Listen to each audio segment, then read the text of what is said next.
Hey everybody, welcome back to the bench. Today we're going to be working on this Citizen EcoDrive Skyhawk. This watch has had some particularly good use from the customer. He's worn this watch just about every day. You can see by the crystal, it is pretty scratched. That in itself will cause a problem with charging because light, as it runs through those scratches, gets diminished through the solar panel and it doesn't charge the capacitor any longer. This watch does have a bad capacitor also, so the crystal and capacitor are going to be replaced in this video. We're not going to do any major restoration of this watch cosmetically. We're just going to go ahead and take care of the operations of the capacitor as well as reset and reprogram the watch. Let's get started.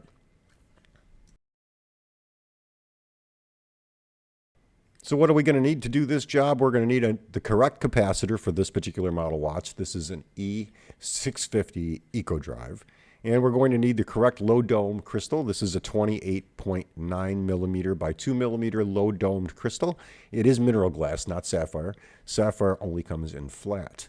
So we'll be getting those two items available for this watch and ready to go for the service. Next thing we're going to do is remove the back cover. You can see the case itself is pretty dirty, so while I've got everything out of this watch, I'm going to go ahead and service or clean the case in the ultrasonic cleaner and just make sure that everything comes clean so we don't get debris in the watch as we're servicing it. To make my life easy, I'm just going to remove the buckle pin and put that aside so that we have better access to the watch without removing the band from the case. Here you can see this is the capacitor. It is an MT920 and I've got this directly from Citizen, so we're going to remove the old capacitor. This little lock on top kind of holds it in place. We're going to gently pull that off. This capacitor here, you can see there's a little notch in the movement, and there is a small little brass tab that is welded onto the battery or the capacitor, and that little tab is what makes contact with the negative side or the ground side of the watch. It's always a good idea, if you've never done this before, take a picture of it. Never grab a capacitor or a battery with your tweezers like that. This capacitor is completely shot, so it really doesn't matter, but any new or any good capacitor or battery, you don't want to short out. So here's the new capacitor. I'm going to remove it from the package, and we'll pull it out. They come packaged in these plastic housings. And it's always a good idea to keep those little plastic things. You never know if you got a movement you want to stick in there. They fit movements pretty well. So here's a new capacitor. You can see it's the same capacitor that was in the watch originally. We're going to go ahead and just open that up and put it aside.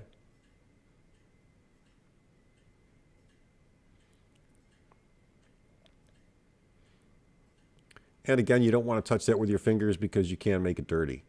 So before I throw the watch in the ultrasonic cleaner, I have to remove the movement from the case, and there's a little indent pad for the clutch release. We're going to push that in with a small driver and pull out the stem and crown. Now I can gently ease out the movement from the watch case. The next thing I want to do is put that aside, make sure we don't damage the movement at all, and this is also a good time to double check the movement.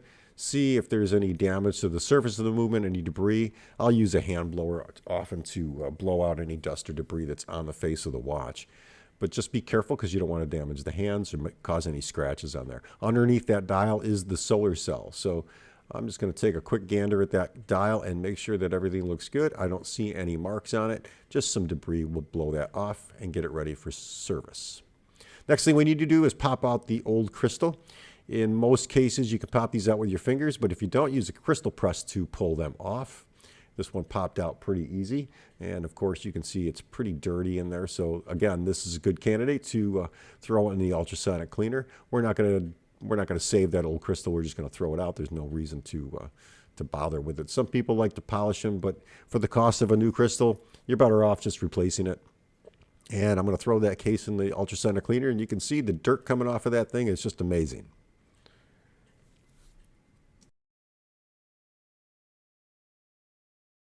Once that case is clean, I'm going to go ahead and throw the new crystal on. It's just a matter of pressing that crystal in place into the watch. It's got a nylon gasket that it seals up to, and we'll just double check the height and curvature of the crystal to make sure that it is the right size. In this case, of course, it is. And then we can move on to the next step. And of course, the next step is to insert the movement into the watch case. You want to do this very delicately.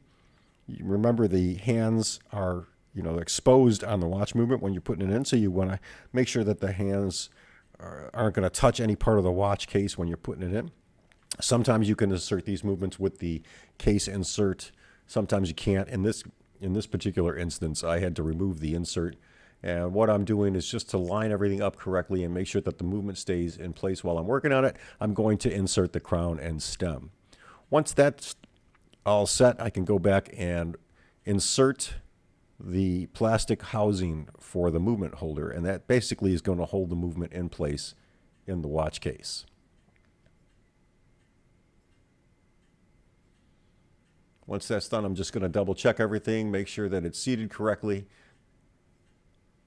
And now I'm going to go ahead and replace the capacitor. Now, I did remove the capacitor earlier, and that was mostly to test the charging circuit. You can test the charging circuits on these watches just by applying like a flashlight to the surface of the watch, and then you can use a voltmeter to determine whether or not there's about 3 volts going to the capacitor to charge it. Here you can see I'm adjusting the tab. That makes contact with the ground of the battery, or the negative side of the battery. That little tab is important. If there's any loose connection between the capacitor and that little tab, the capacitor will not charge. And then you're going to insert the new capacitor with that little brass button so that everything makes contact in the correct position. Once you do that, you'll see that the watch wants to go through and do a self-check. It does that by rotating the hands back and forth, and then everything will turn on. Once that's done, I'll go ahead and put the locking cap back on the capacitor. This is a particular style that Citizen has used for years. Once that's in place, I'll go ahead and line up the back cover.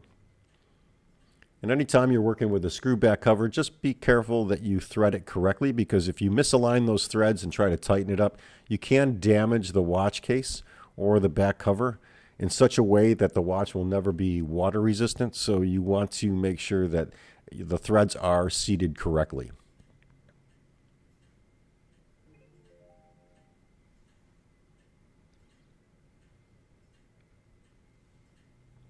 Now we'll just tighten it up with our case back tool.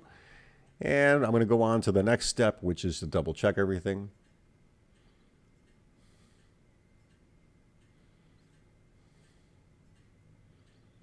Again, this watch has been well loved. It's got some signs of use, but so far the buttons work good. And we're also going to test the chronograph, or the crown here.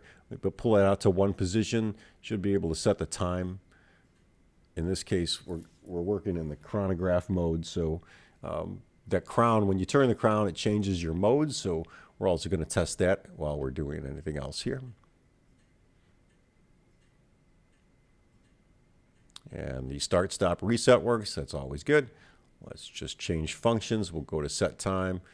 Now we can pull that out and go through our setting procedures. Now, I'm not going to run through those procedures in this video. Citizen does have a very good video on their YouTube channel that walks you through setting up the E650. So I will put a link in the description below how to do that. And just remember, before you go programming after you've replaced your capacitor, you should always do a full reset. And the full reset procedures in that video are located at about the 3/4 time frame through that video. And then you'll go back to the beginning of that video to set the date and time.